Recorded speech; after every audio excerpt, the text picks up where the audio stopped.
Graham Motion, who trains the Dubai World Cup Hope Animal Kingdom. And, well, Graham, the obvious question is, 12 months ago, wasn't easy for you, was it? It was a frustrating week, full stop. Talk us through what happened last year and how you dealt with it. Yeah, I mean, we brought over a cantankerous animal last year with Lucky Chappie. But you know what? It was a great experience for me. It was tremendous to have been here now, kind of had a dress rehearsal, if you like, know the layout. So all in all, it worked out well. And actually, he ran his race. I mean, I think he ran a credible race against a very tough group. So obviously, bringing over the Kentucky Derby winner, obviously there's a great deal of focus. This horse has never failed to, it would seem, to run bad races. Are you encouraged by everything where he is leading up this week? Yeah, I mean, this is the first time we've really had a good run with this horse. You know, since we started training him last June for the Breeders' Cup, we haven't really had an interruption, which has been plain sailing, which has been unusual with this horse's history. You know, he's been an unlucky horse. He's had a couple of injuries which have been plenty talked about, and you know, really, when you look back at his past performances, he's been somewhat of an unlucky horse in his races. You can make a case for him in all his races for being a little unlucky. And coming over here, the shipping over here, and just sort of getting, has it all gone relatively smoothly? I mean, one of the reasons that we didn't mind doing it with Animal Kingdom is he is such a cool customer. I mean, he really handles the shipping, and the way Sheikh Mohammed gets us over here, you know, it's a direct flight. It's the horses really seem to handle it well, and it's gone, knock on wood, very smoothly. Obviously, we had Dale in earlier talking about the American Challenge looks strong. How do you assess it and against the others in the field? I hope we're strong, because they're getting very skeptical back in the States about us coming over here. So, you know, I really hope we can put up a good show. I think, you know, I do think we've got some very legitimate contenders. Dale's horses, you know, I think everyone in America was a little critical of their prep races, but they were prep races. You know, I think he was very smart to bring the horses over here, and they're both very good horses.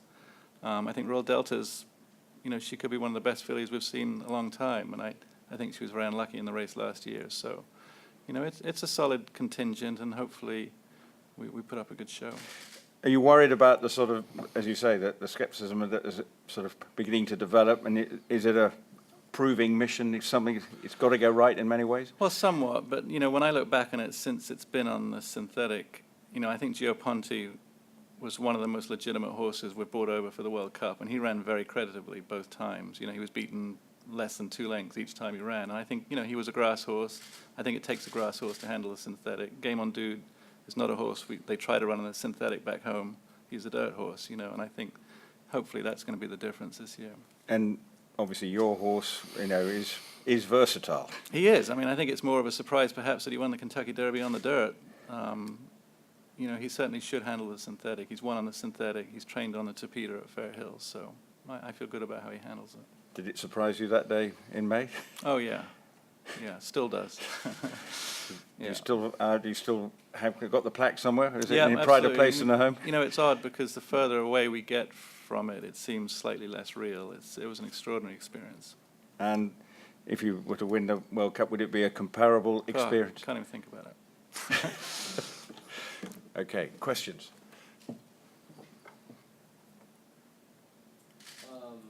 Correct me if I'm wrong, but after this race, Animal Kingdom's only got a couple more races in him until he heads to stud? Yeah, probably just one. I mean, he's booked to go to England on April 6th, if everything goes well this weekend, and hopefully, you know, Ascot will be his last race. So, again, you don't want to talk too much about winning, but to win at such a late stage, I mean, does it add some, you know, kind of have him go out either here or Ascot with a victory would probably, I assume, be very significant. Yeah, I mean, it's always been my goal to sort of prove, if you like, that the Derby wasn't just him getting lucky. I mean, I think he's the best horse I've ever trained. I think he's an exceptional animal. And, you know, I think, you know, I've certainly never come here with a contender like this, and I quite frankly, I never imagined I would have a contender for the World Cup like he is. How do you, Rupert talked about the Americans, but just the field overall, I mean, where do you feel do you see yourself as a favorite, one of the favorites? How do you? You know, I would imagine, I mean, I've heard that he's perhaps third choice, and I think that's fairly sensible. I mean, I just don't know the European horses that well. I'm not that familiar with the competition, but, you know, I think it's so much about how the horses adapt to coming over here, and there's a couple of horses who have done really well since they've come over here, and that's what it's going to take for the Americans. you're in kind of a unique position because the horse is owned by Team Valor, but also by Arrowfield now.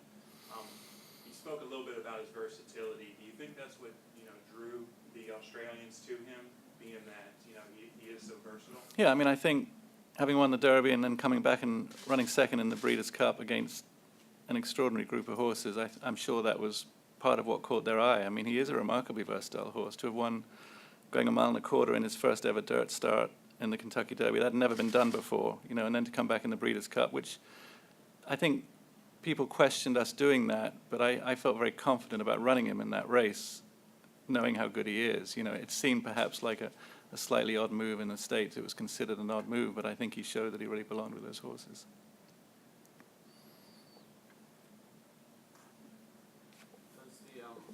Obviously, maybe not a consideration for you, but when horses go to stud fees, you want to, and it is big business in the horse racing industry. I mean, do you feel under pressure that in these two big races he's got to sign off on before he goes to stud? Potentially, he has to sort of make a statement, as it were, before he signs off. Yeah, I mean, look, I think you feel pressure anyway because I want him to perform the best he can, and it's important to me that he gets a chance to show how good he is. But obviously, with the investment that people now have in him and the interest, it adds pressure to it. I mean,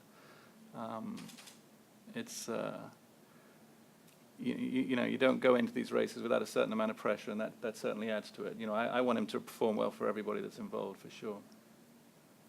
And last year, obviously, injury meant he couldn't run in the Dubai World Cup. I mean, how do you like his chances more now compared to last year, or would you? Yeah, I think you can make a case for him perhaps being more ready for this now than he was then. Yes, I think that's a fair question.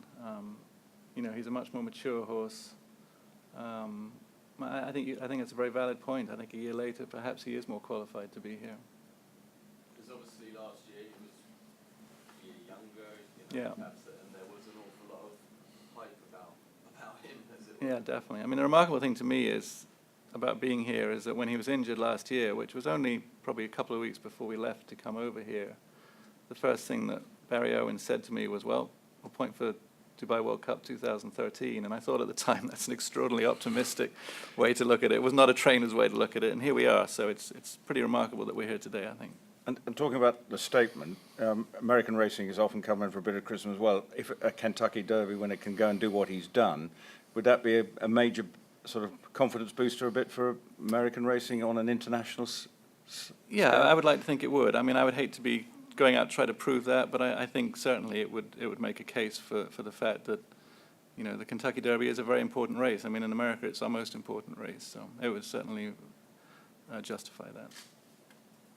Just in terms of the stud, I mean, is it a bit of mixed feelings for you? Do you think he's got, beyond these two races, do you think Harold King's would have more races in?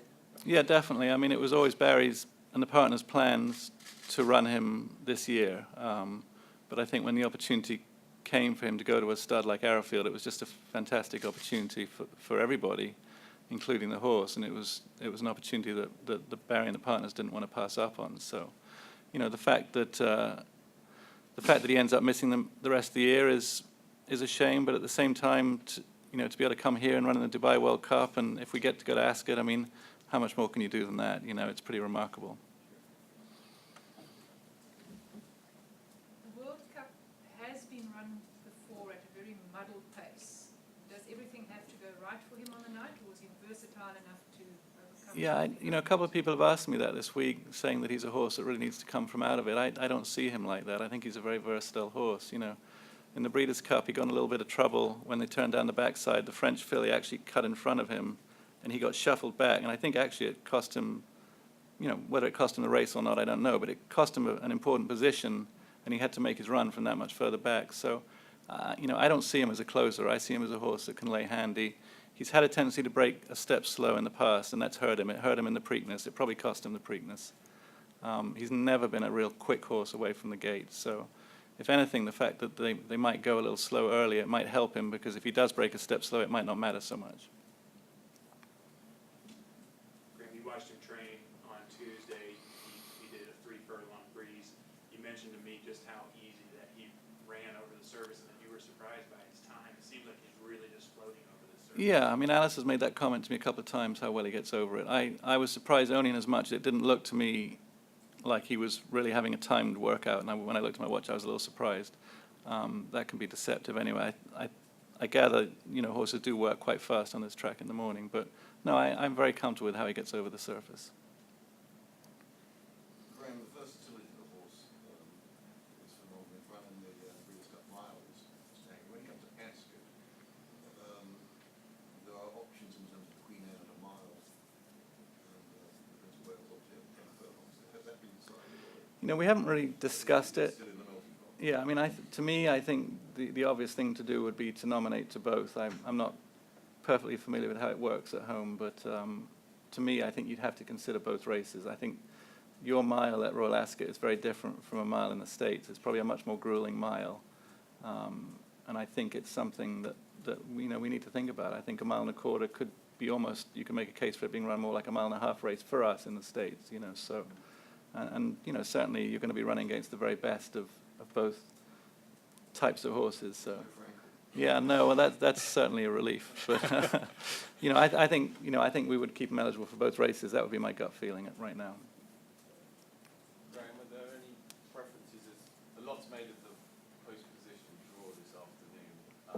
People say that maybe 9, 8, 7 kind of have a choice to either go inside rail or stay out of trouble at the back. Maybe is any preference as to what number you get drawn?